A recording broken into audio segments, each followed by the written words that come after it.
بسم اللہ الرحمن الرحیم۔ السلام علیکم ورحمۃ اللہ وبرکاتہ۔ عابد راجہ چینل کی طرف سے آج میں اپنے چاہنے والوں کے لیے ایک خوبصورت دعا لایا ہوں۔ اس دعا کے بارے میں رسول اکرم صلی اللہ علیہ وآلہ وسلم نے فرمایا، یہ حق ہے، اسے پڑھو، یاد کرو اور دوسروں کو پڑھنا سکھاؤ۔ دعا کیا ہے؟ بسم اللہ الرحمن الرحیم۔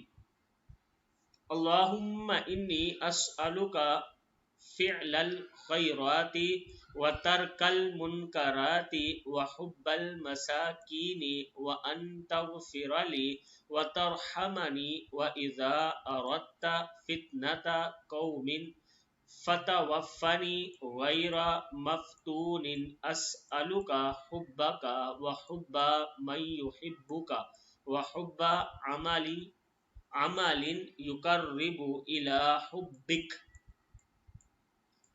اے اللہ، میں تجھ سے بھلے کاموں کے کرنے اور منکرات سے بچنے کی توفیق طلب کرتا ہوں اور مساکین سے محبت کرنا چاہتا ہوں، اور چاہتا ہوں کہ تو مجھے معاف کر دے اور مجھ پر رحم فرمائے، اور جب تو کسی قوم کو آزمائش میں ڈالنا چاہتا ہے تو مجھے ڈالنا چاہے تو مجھے فتنے میں ڈلنے سے یا ڈالنے سے پہلے موت دے دے۔ میں تجھ سے اور اس سے جو تجھ سے محبت کرتا ہے محبت کرنے کی توفیق طلب کرتا ہوں، اور تجھ سے ایسے کام کرنے کی توفیق چاہتا ہوں جو کام تیری محبت کے حصول کا سبب بنے۔